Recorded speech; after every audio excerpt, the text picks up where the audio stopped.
નમસ્તે મિત્રો, આજના વિડીયોની અંદર 7500 દેશના 50% પરિવારને મળશે મનરેગા હેઠળ 200 દિવસ રોજગારી મળશે। આપને ખબર છે અત્યારે મનરેગા હેઠળ 100 દિવસની રોજગારી મળશે। 17મે લોકડાઉન પછીની શું પરિસ્થિતિ હશે, નાના ઉદ્યોગ માટે શું સમાચાર છે, આવી તમામ માગણીઓ સાથેની કેની માગણી છે અને શું કાંઈ આ માહિતી છે તે તમામ માહિતી તમને આજના વિડીયોમાં આપીશું, તો ખાસ વિડીયો અંત સુધી જોજો। મિત્રો, વિડીયોની શરૂઆત કરી પહેલાં મારી વિનંતી છે, તમે આ ચેનલ ઉપર નવા હોય તો ચેનલને સબસ્ક્રાઈબ કરી લેજો, બેલ આઇકન પ્રેસ કરજો અને નોટિફિકેશનમાં ઓલ ઉપર ક્લિક કરજો, જેથી આ ચેનલ ઉપર અપલોડ થતા દરેક વિડીયોની માહિતી તમને મળતી રહે। મિત્રો, લોકડાઉન દરમિયાન સરકાર જે જાહેરાત કરેલી છે તે તમામને લગતા વિડીયો આપણી ચેનલ ઉપર છે। તેના માટે એક અલગથી પ્લેલિસ્ટ બનાવેલ છે। પ્લેલિસ્ટમાં લોકડાઉન જાહેરાત નામનું પ્લેલિસ્ટ છે, તેમાંથી તમને આ તમામ માહિતી મળી જશે, તો ત્યાંથી તે વિડીયો જોઈ તમે જે તે યોજનાનો લાભ ઉઠાવી શકો છો। તો મિત્રો, ચાલો હવે આપણે વિડીયોની શરૂઆત કરી। હવે જોઈએ તો સરકારને ગરીબ ભારતીય નાગરિકોના બેંક ખાતામાં તાત્કાલિક ₹7500ની સહાય જમા કરાવે તો દેશના 50% પરિવારના હાથમાં તાત્કાલિક રોકડ સહાય મળે। તેનાથી સરકાર પર ફક્ત ₹6500 કરોડનો બોજો પડશે। ભારતના નાગરિકના બેંક ખાતામાં ₹7500 જમા કરાવે એવા દેશના જે કુલ પરિવાર છે એમાંથી 50% પરિવારના ખાતામાં જમા કરાવે ફક્ત 65000 કરોડનો સરકાર ઉપર બોજો પડશે। હજી મોટોનો બોજો ન કહેવાય, પણ તેની સામે 50% ભારતીયોને 7500ની સહાય મળશે।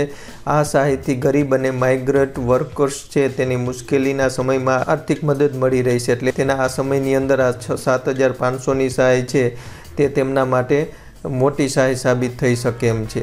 હવે મનરેગાના કામના દિવસ જોઈએ તો અત્યારે 100 છે, તે વધારીને જો 200 કરાવવાની જરૂર છે। સરકારની માંગ ઊભી કરવાની અને સિસ્ટમમાં નાણાં ઠલવવાથી ગરીબોના હાથમાં નાણાં મૂકવાની જરૂર છે। એટલે આ સમયની અંદર આપણે ખબર છે મનરેગા હેઠળ માણસોને કામ મળે છે અને એક દિવસના ₹224 મજૂરી મળે છે। ટોટલ 100 દિવસ મળે છે તો તેને ₹22400 મજૂરી મળે છે, પરંતુ જો 100 દિવસ વધારીને 200 દિવસ કરી દઈએ તો તેમના માટે પણ એક મોટો એવો ફાયદો થઈ શકે છે।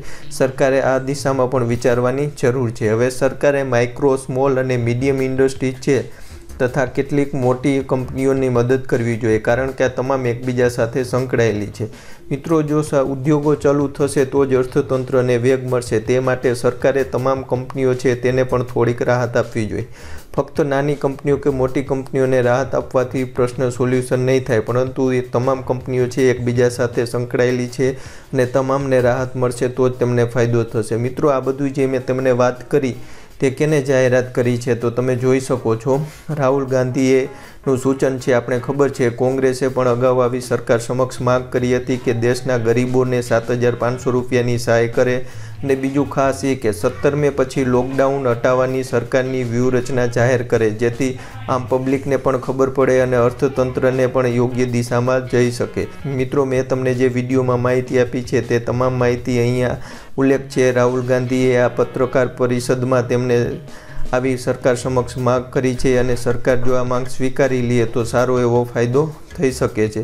લાગે છે પણ એવું કે સરકાર ટૂંક સમયની અંદર આ અંગે કંઈક મોટો નિર્ણય લેશે, જેથી તમામને ફાયદો થઈ શકે।